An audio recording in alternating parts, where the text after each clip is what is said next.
Parent Entrepreneur Power, conversation number 204. Parent Entrepreneur Power. Wait, what? Entrepreneur Power! This is the podcast for parents juggling the tough choices required for success in business while putting family first. Hi, I'm Mary Catherine Johnson, and I share the ups and downs and dirty truths of profits and potty training while chatting with successful parent entrepreneurs from all walks of life. Are you powered up?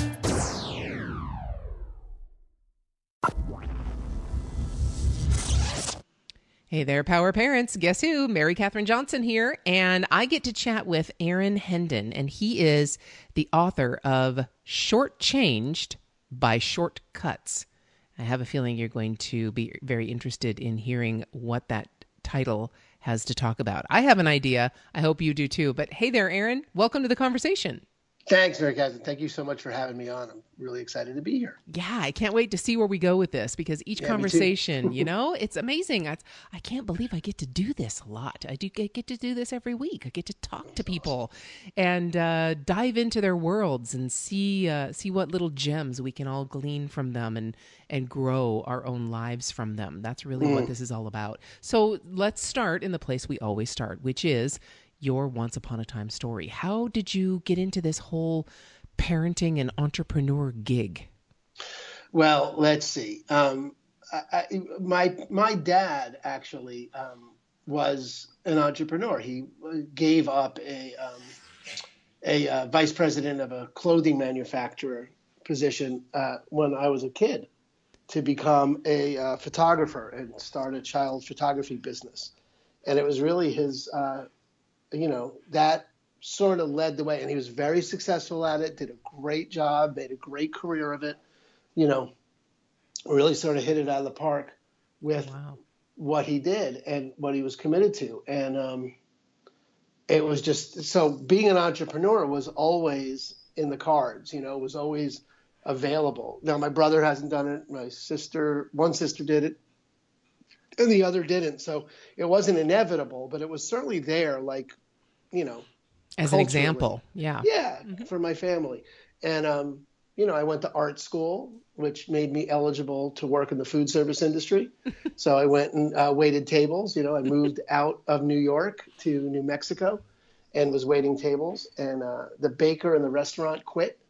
And I thought, I learned how to bake in art school. And I started baking. And then I decided that baking for the restaurant was never going to provide the income to provide the lifestyle to which I would like to become accustomed.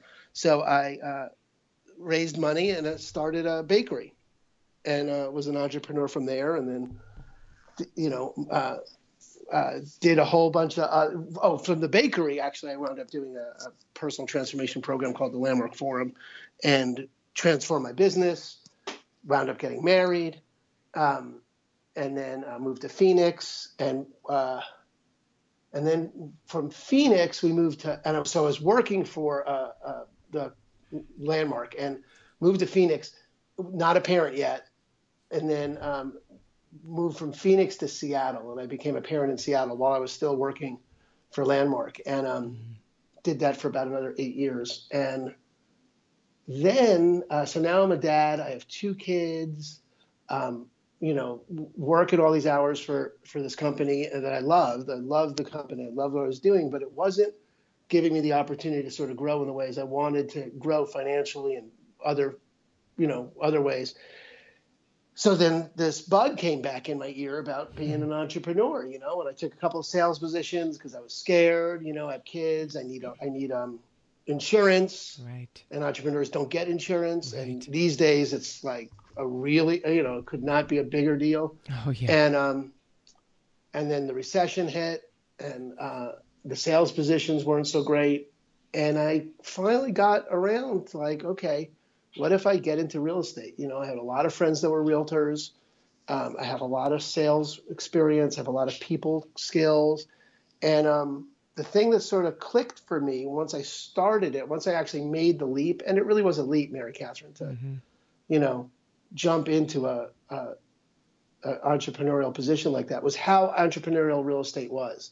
Just, it's a unique kind of position because you don't have to reinvent the wheel. The business model exists. Right.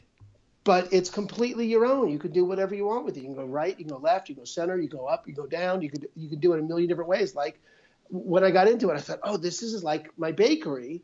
This is like my business. Mm-hmm. And, so it was really a question of just taking the leap and doing it. But, the beauty of entrepreneurship, I think, as a dad is, the joke around my family is I can work whatever 70 hours a week I want. And, which is a big deal, frankly. It's, I was going to work 70 hours a week doing something, but I get to set those 70 hours a week. It's a really, really big deal. Right. And it just shows your kids that there's no, it shows my kids that there's no limit. There's no cap. There's no top to what you can do. It's way more stable. The thing I tell my kids, and I think it's true about being an entrepreneur, is the illusion is that working for someone else has more stability. Right. And that just couldn't be less true. Right. People are getting downsized right and left. If it's your own business, you're not getting downsized. You eat what you kill. You want That's something right. good, go get it. There's no limit to it. It's way more stable. And I don't know. I think that answers your question. I even forgot what the question was. Was I close? Yes.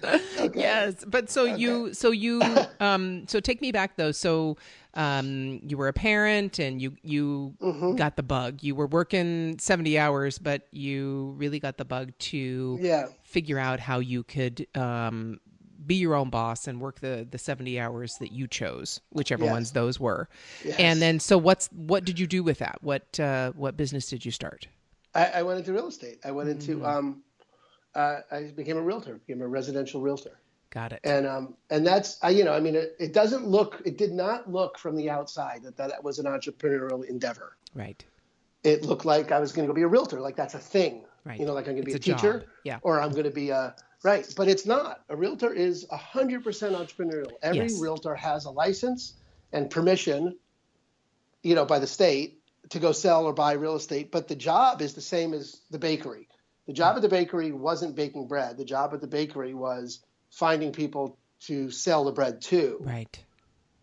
Real estate's not about selling houses. Real estate is about finding the people to sell their houses or sell houses to. It's not any different than selling any other widget, manufacturing something, anything else, opening a restaurant, anything like that. It's always about the customer. Yep. It's, so Yes. that's what I ran into. Absolutely. Absolutely true. And so getting into that, was that eye-opening? Did you see it as entrepreneurial like your dad before you got into it, or did you discover that as you got into it? I discovered it. I didn't see it before I got into it. It really did look like it was much more like a job than it was entrepreneurial in the way that starting the bakery from scratch was. Mm-hmm. But the beauty of it was, when I discovered it as entrepreneurial, it lit that fire. Like I really did have the experience and still do to this day. I'm 5 years in to this day. I think this is exactly like a startup. And when I bring new agents on and I train new agents and I talk to people thinking about getting in real estate, I talk to them like, look, this is a startup. Mm-hmm. You need capital. Mm-hmm. You can't, you need about 6 to 12 months worth of income saved because you're not going to make it for the first 6 months and there's no salary coming, there's no backup. So you got to save it before you get into the business because undercapitalization kills more new startups than anything. Yep. And, be prepared to work 60, 78 hours a week. If you don't have clients, that's not, oh, good, now I can watch cat videos. That's, I don't have clients. I better start knocking on doors. Right. You better work twice as hard if you don't have quote unquote work, because the quote unquote work in this business isn't selling the house. The work in this business is finding the houses to sell. Right. So that's that. So yeah. So when you discovered that, what did you do? I mean, was it something that you were excited when you discovered Oh, it, or were you like, thrilled. oh crap, I got to do this again? No, I was so happy. I love the startup phase. That was my favorite phase of the bakery. It's my favorite because it's all possibility. You can choose to go right, you can choose to go left. There's no, it's all blank slate, all blue ocean. You can go Right. wherever you want. I was so excited and still am because, in a business that's evolving, if you decide to have your business evolve, it's always it's always new. You can always go in a new direction. I Yeah. think it's the most fun you can have. Oh, totally. And that has carries with it. It definitely carries with it possibilities, but conversely, it carries with it the same fears and the same difficulties that, yeah, you can go right or you can go left, but there are consequences to going right or left. And which Totally. one should I do? And how am I going to Yes. know ahead of time and hedge my bets Yeah. and all those things? So it's equally on both sides. The Yes. amount of excitement is completely equal to the opposite, the amount of fear. So the higher your excitement, the higher the risk or fear that you might carry with it. And it's really, isn't it amazing? Do you agree that basically entrepreneurship is managing those emotions? Yeah, to a large extent, it is. I mean, there's if you don't have a handle on, um, that's probably why having a job looks so much more stable because Right. those emotions that risk is being eaten up by the owner, by the Yep. business owner. And that's you know, definitely a valid choice to not be an entrepreneur, to take the less stressful, let someone else worry about that. I'm just going to show up at the office, do my 9 to 5 and go home. Yep. And I'm going to let someone else get calls at midnight or, have to do all that other work. Or stay up That's late until stay up late. midnight, 2 a.m., worrying Yeah, about whether anybody's going to call tomorrow.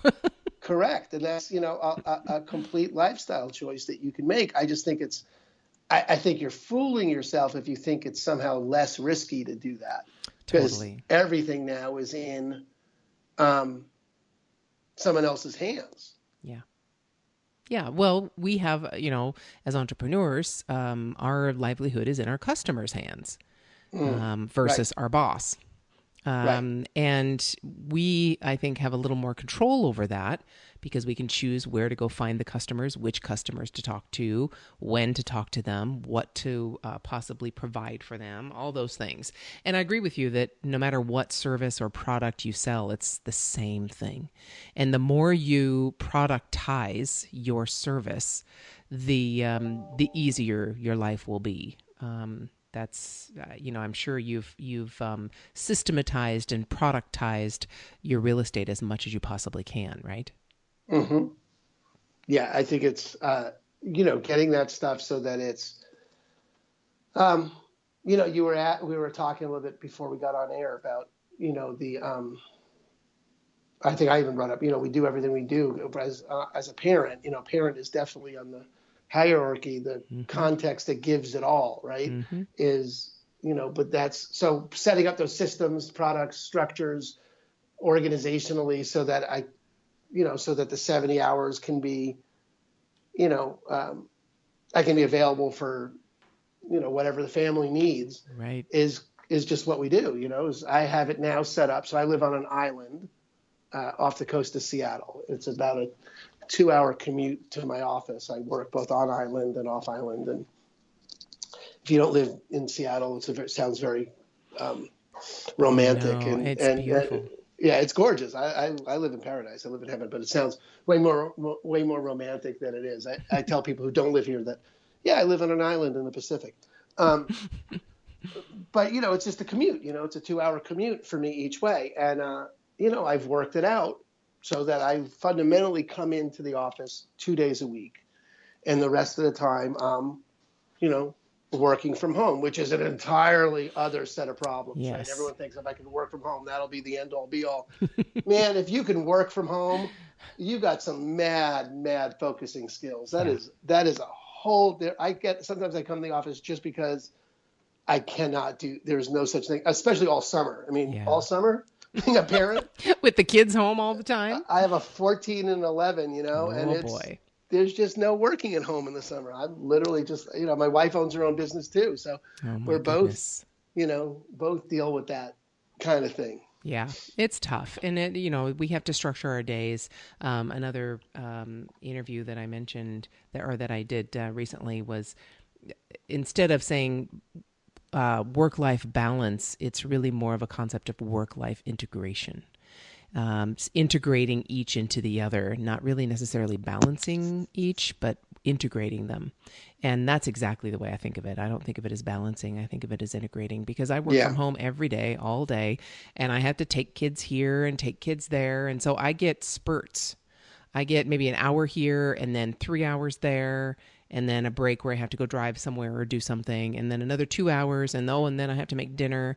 And then if there was something I didn't get done, then I'm back on the computer for another hour, and then maybe go over and sit with my husband on the couch and watch something, eat some popcorn, and then, oh gosh, that's right. Oh my gosh, I had to get this done by, that was last night. Totally. At the computer till 11:30, because it was like, oh, that's right. I've got to do this Zapier thing to get this over here and there, and for this client so they can launch this thing tomorrow and blah, blah. So, it had to get done, and I was going to do it.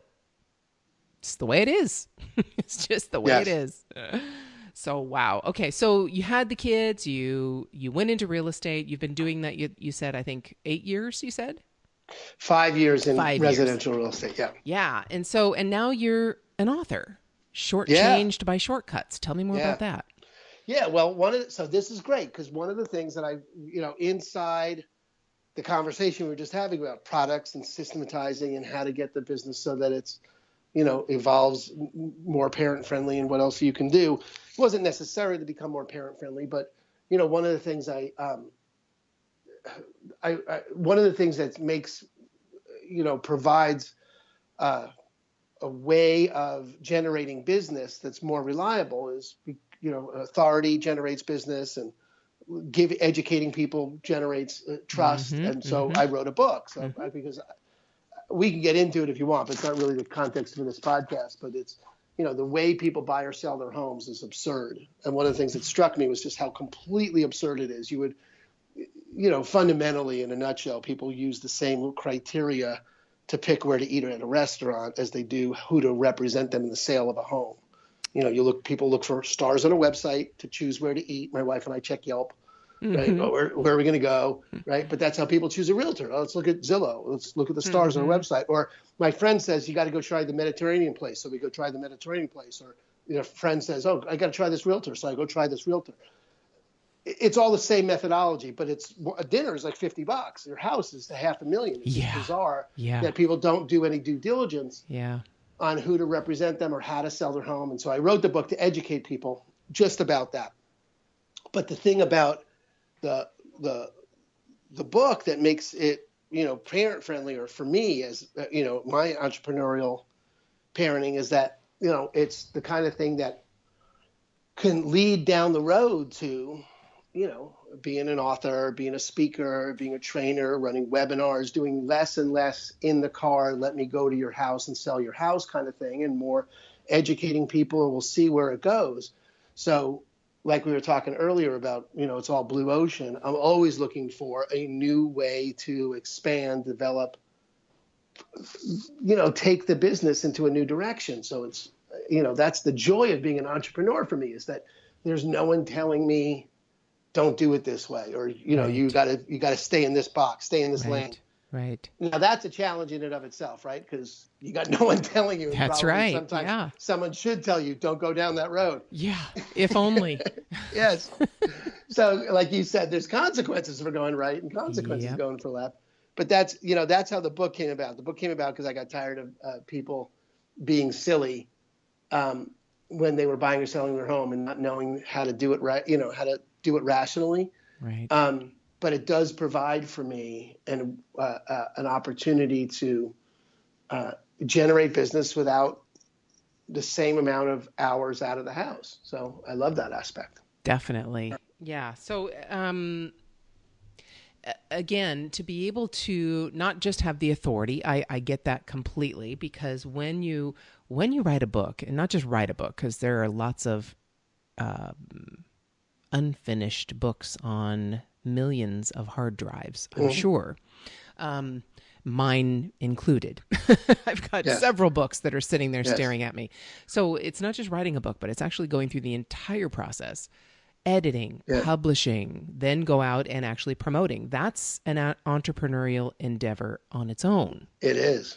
It is. You have to be an entrepreneur as an author and promote your own stuff and find your audience who needs what you have to say.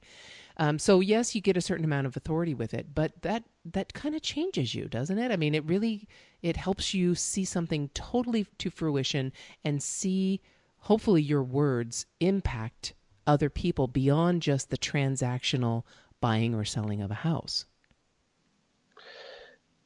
Yeah, I think there's, I'm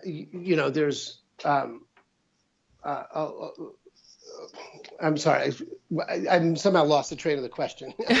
Well, just the ability to write a book and see its impact on others in their lives beyond just the transactional buying and selling of a house. Have you experienced that with your book? Yeah. I think there's people. The response to it and the way people, so it just got posted on Amazon. It's like brand new. I don't know when the podcast is coming out, but it's brand new. But the people have given it to pre-launch, like just to find out, does this work? Is this useful to you? It's sort of it's as much of a philosophical kind of conversation to, we were talking about how do you know when it's the right time to start your own business? Mm-hmm. How do you know when it's the right time to be an entrepreneur versus how do you make those kinds of calls, the consequences versus, that conversation called there's consequences, but just because there's consequences doesn't mean there's a right choice.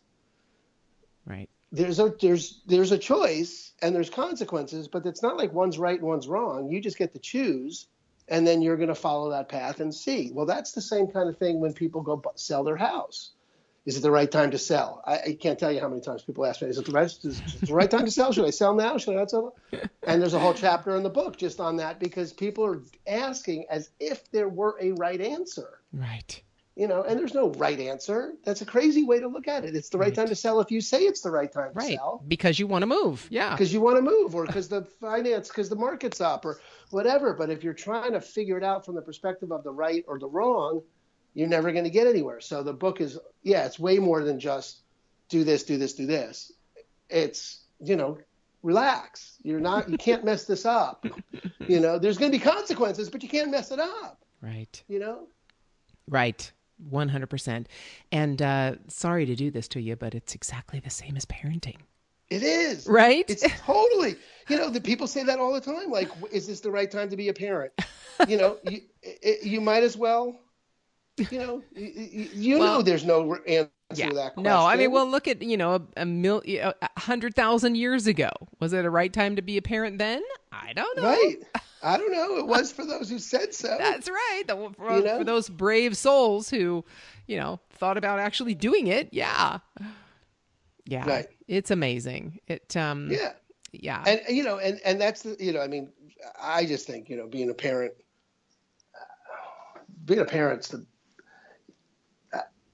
what I tell people often, is that my wife and I asked around, is it the right time to be a parent? Is it the right, what do you think? How's parenting? What do you think? Talking to parents, people when they are doing research on being parents. Yeah. Right. And people said it's great. It's the best thing ever. And they talk like we talk. Right. Yeah. And then you're there and I watched my daughter be born, and I held her and it wasn't great. It was, there's no words for that. It was a miracle, it was a freaking miracle. There's not a word for what that was. And it's never been a word for what it is to be a parent. That's right. And it's, being an entrepreneur or not being an entrepreneur is not even on the scale of being a parent or not being a parent. Mm-hmm. Entrepreneur is like, great. How are you gonna make your living? Very mundane sort of question. Right. But as a parent, I can tell you, I love the benefits of being an entrepreneur. And the kind of wherewithal that you have to be a parent and a lot of people don't have this as a parent, and this is a great skill to develop, I think, or a great mindset to develop, is that you can't mess it up. You're not going to mess your kids up. Or alternatively, of course you're going to mess your kids up. It doesn't matter what you do. they're going to be messed up, which is really more accurate, right? That's way more accurate. That's way more accurate, right? Doesn't matter what you do, they're going to be messed up and they're going to blame you later, and then they'll get it sorted out by the time they're 30. And then Oh, let me good. tell you, that was a hard one to come to realization. You know, that was really a hard one because, you know, my upbringing was very difficult. And so I was determined that mine were not going to have that. And I look at them and I think, all right, it doesn't matter. You are, you know, coming into the world with just as many insecurities as anyone else in the world, wondering what your place is, who you are, where you fit, what you should do. All those things are normal human things. I can't educate it out of you. I can't love it out of you. I can't compassion it out of you. I can only stand by and watch and help in any way I possibly can, but I can't do it for you. That's right. Even though I would love to, you know, I mean, when your kid falls on his bike and totally scrapes his knee, all the, you know, just ground beef looking, right? And you just die inside and your knee is killing you because you know what that feels like and you would rather take that pain away. Well, that doesn't stop. It doesn't stop. It will be there all their lives and all the rest of yours. And you just have to sit back and relax and let them do what they've got to do and be there to help them pick up pieces, celebrate, give advice, yell at you, whatever. Because now it's their life. That's right. I mean, you know, God, there's two sides of that lesson for entrepreneurs in what you just said, because everything you said is, you know, completely accurate, right? I think one of the things that was one side of it is you can get when you are an entrepreneur, that's how you train your employees too. You know, there's all kinds of ways that you want, you know, you got to let them fail. You've got to let them fall off the bike. Right. If you're going to have great employees, you've got to let them fall off the bike. Right. You know, but you also have to be standing right there when they fall off their bike to make sure that you clean it up and let them know that they, you know, that it's okay. You know, they're going to survive. Okay. Yeah. Right. And clean up the wound and make it, you can't make them wrong for falling off the bike. Right. Right. You got to be there but you got to let them fall because it's the only way that they do it. Right. That's right. And then the other side of it is that you give your children permission to fail when you put yourself at risk and you fail. So what? So you become an entrepreneur and it fails. The business fails. Okay. Right. Pick yourself up and go do something else. Go, you know, whatever you need to do. But that then becomes the lesson for your family. And that's the lesson you want your family to have. So I think being an entrepreneur, the bike metaphor is perfect from both sides of that equation. Yes, exactly. Exactly. It is just part of life. And, you know, I had to tell myself that quite often, you know, get over it. You're fine. You'll survive. Everything's okay. Don't worry. Right? This isn't life or death. I'm not a surgeon. You know, another interview again, like I mentioned, his wife is an ER surgeon. I'm like, well, wow, talk about life or death. There you go. Yes. That's a really tough one. But this isn't. Entrepreneurship is not. And it's really not. It's really not. If it doesn't work, you'll get a job. You know? Yeah. Yeah. That's right. Even though none of us want to even think of that possibility, it's true. Yeah. Yeah. Wow. Okay. So real estate, author, father, what's next? So 5 years in real estate. Are you going to continue with, you know, single family homes and, write another book and just, continue along that path of training new agents? I mean, what's coming? Well, you know, gosh, if I could figure out what's coming by being on a podcast with you, that would be okay. Awesome. Let's just do this. Let's do this. This is great. This is like a magic podcast. Here's what's coming. Okay. Oh my God, I got things about politics that we could create. I got all kinds of things I'd like to see coming. All right. So here's what I'm thinking is that so the book just came out, right? I'm literally in the stage where there's no online reviews, and I'm sort of hustling to get the first online reviews and get that going. And frankly, as a realtor, I don't need the book to make money for me to use it effectively, right? It's not like the sale of the book's not the name of the game. Right. And I'd love it to be popular and like that. But one of the things I'd like to do with it is get enough ground swell behind momentum behind it and enough notice about it where people are going, oh yeah, that is pretty silly that people shop for realtors the way they shop for dinner.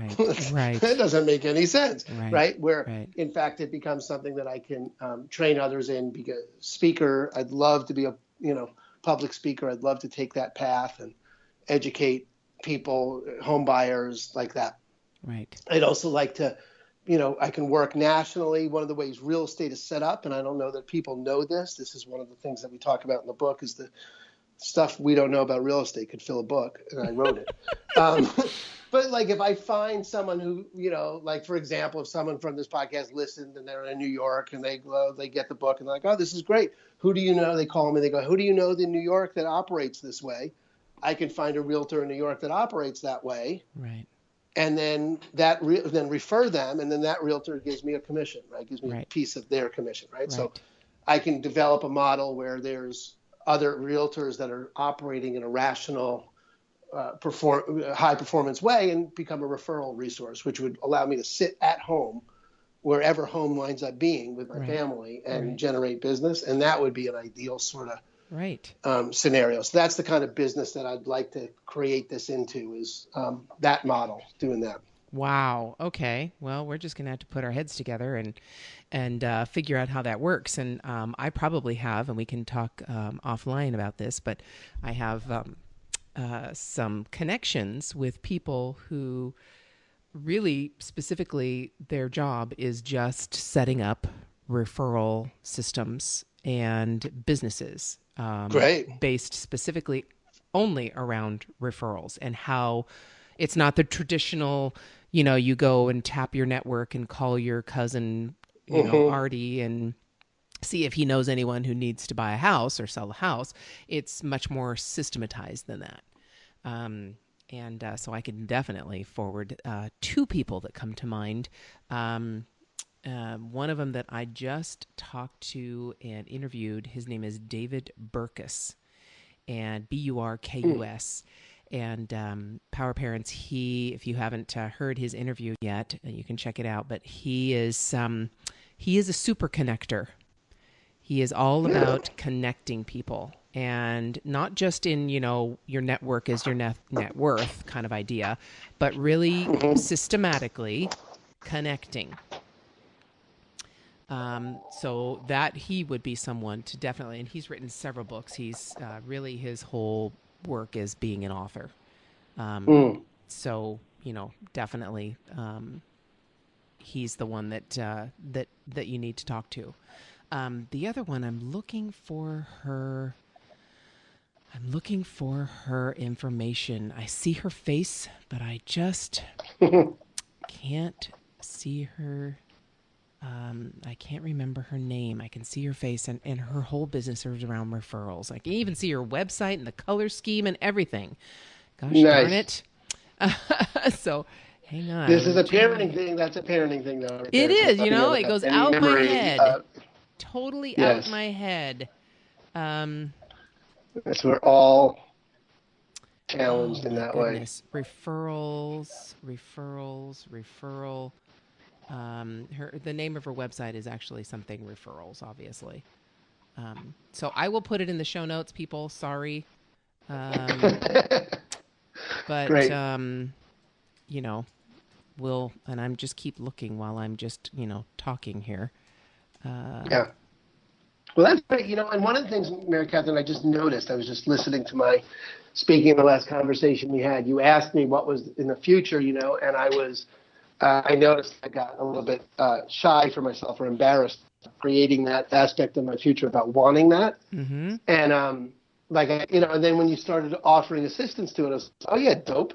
That's that's why you're on podcasts like this, so that you can create what other people have to say. And I don't think that's a parent entrepreneurial relationship to anything particularly, but I think it's certainly an entrepreneurial thing. Is our job as entrepreneurs is very much to be bold about what we're creating and be bold about what we're standing for and what the future is that we want. And, especially when you're in an opportunity where someone asks, well, go for it. Yeah. that's really a great, opportunity. I just noticed that I was like, oh my God, don't be so bold with that. Don't create that. Which was really silly. Thanks for asking. And then thanks for being so, like, wow, all right, here's the people you need to talk. I just think that's just fantastic. Well, that's, as far as I'm concerned, and especially with these podcasts, we just published 200, episode number 200. So that means I've interviewed, close to 200 people. And most of them are people that, to be honest with you, Aaron, I didn't even think I would be able to talk to these people, let alone actually have them schedule an hour of their time to go through an interview with me. Pretty amazing entrepreneurs, highly, highly successful. Ryan Levesque of the Ask Formula. Pat Flynn, Smart Passive Income. John Lee Dumas of Entrepreneur on Fire, even though he's the only person that's been on the show that was not a parent. But he's interviewed thousands of parents.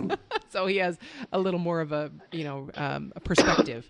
So, why would I not share that connection? Why would I not? I have that information. I've spoken with these people for at least an hour, some of them multiple times on the podcast. And that's what, to me, life is about, sharing that experience, sharing that connection. It's being able to reply to the message that matters, the message that we hear that really sparks our interest. And so you betcha, when you have that opportunity, I jump at it all the time. So if I'm talking to somebody and they talk about something that I need or I'm interested in, I'm not just going to wait for them to offer. I'm going to ask. Right? That's great. Yeah, totally. It's brilliant. Because it's my business. This is my livelihood. This is what I love to do. My clients, my customers, that I can change lives through what I do.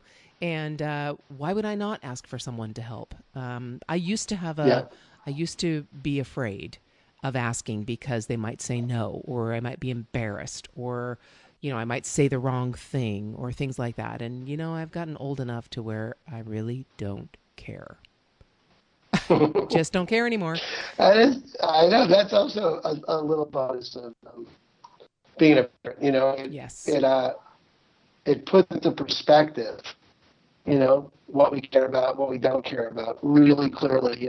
It's really easy to give up a lot of self-concern and a lot of self-doubt when you watch it happen to your children, and that's the one thing for them that you would take away if you could. Right. Is their self-doubt. Yes. And so you become really sensitive to it. Yes, definitely. Yes. So I agree 100%. If I could help my kids have one thing or get rid of one thing, it would absolutely be self-doubt. And if I could just tell them, like I would tell myself if I were to go back to my 20s, just to say, just chill. Don't worry. It's no big deal. Nobody's dying. It's okay. Just go for it. Don't worry about what someone thinks. Don't worry about what someone does. Just do what you think is right. I would love that. 100%. And I definitely try and tell my kids that, but whether they're going to take my advice or not is another story. Yeah, that's like one of those pieces of advice that they almost cannot take. You only got to take that advice now because you've made those mistakes. That's right. And you now have the kids.